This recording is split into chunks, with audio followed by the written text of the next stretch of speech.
c'est la vitrine canadienne à l'étranger. Un imposant parc immobilier réparti dans plus d'une centaine de pays. Ambassades, chancelleries et résidences pour le personnel diplomatique, appartenant au Canada ou loués par le gouvernement.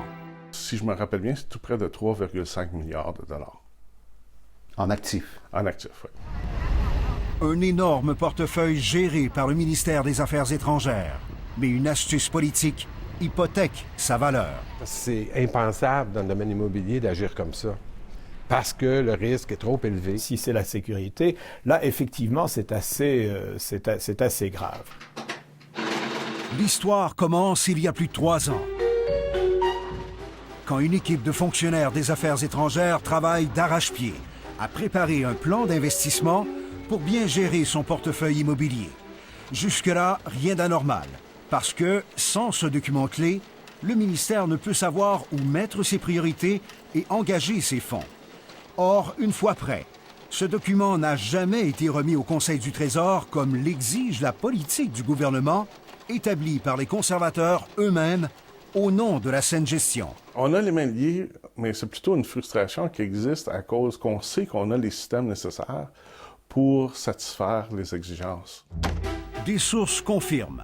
Lorsqu'il était ministre des Affaires étrangères, John Baird a volontairement conservé le document depuis au moins avril 2012, sachant que l'absence d'un plan d'investissement approuvé par le Conseil du Trésor permettrait de menotter son ministère en matière de dépenses, de mettre de côté des centaines de millions de dollars.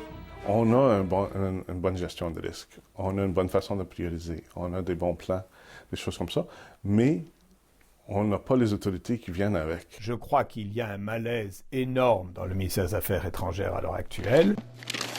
Des documents obtenus par Radio-Canada en vertu de la loi d'accès à l'information démontrent un mécontentement et une inquiétude grandissante au sein du ministère.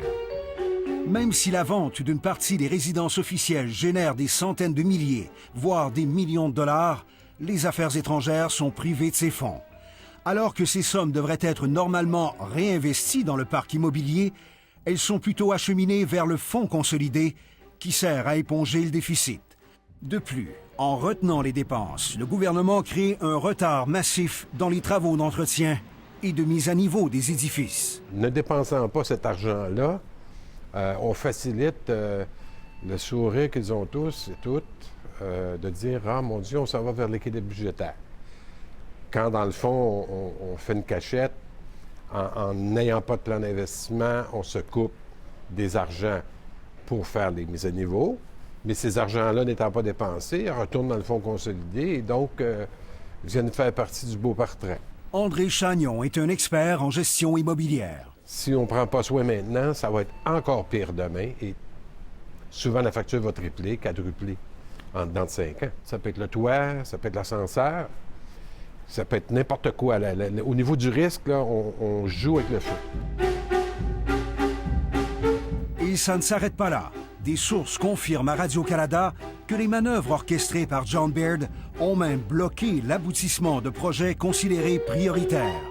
Ils touchent à la sécurité des diplomates et du personnel à Islamabad, Kaboul et Port-au-Prince, 3 endroits considérés à très haut risque.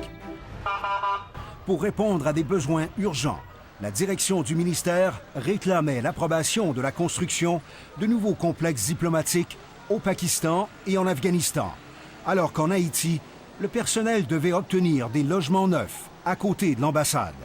La solidité des maisons présentement louées reste incertaine, même 5 ans après le tremblement de terre.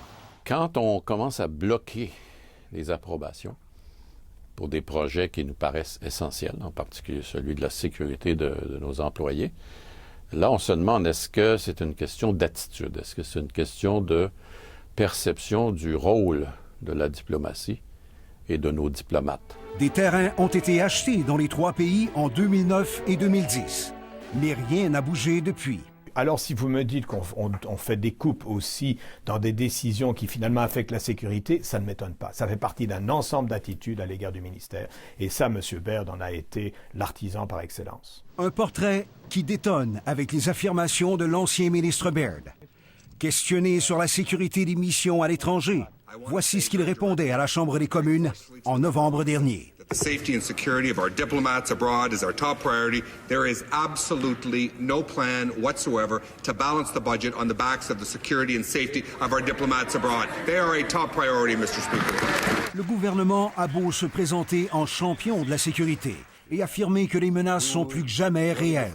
Cet ancien diplomate qui a servi sous les gouvernements Mulroney et Chrétien lance cette mise en garde. Dans le contexte actuel, les ambassades peuvent devenir facilement des cibles. On est visé. Ça fait combien de fois qu'on se fait dire par certains amis à nous qu'on est sur leur liste? Ben, si on est sur leur liste, ce n'est pas nécessairement sur la colline parlementaire. Partout où il y a un drapeau du Canada, ça attire l'attention. Bien, Marc, est-ce que le gouvernement a déjà réagi à ces révélations ce soir? Céline, une réponse écrite ce soir, une réponse très générale de la part du bureau du nouveau ministre des Affaires étrangères, Rob Nicholson, qui nie que de fonctionner comme ça constitue une mesure de réduction des coûts ou encore une façon d'équilibrer le budget. Mais Céline, je dois vous préciser que la plupart de nos questions sont restées sans réponse de la part du cabinet du ministre, y compris celles concernant Islamabad, Kaboul et Port-au-Prince. Déjà, l'opposition ici qualifie le gouvernement d'irresponsable. Ces révélations placent les conservateurs sur la défensive, surtout au moment où il fait de la sécurité une de ses plus grandes priorités. Merci de ces précisions, Marc.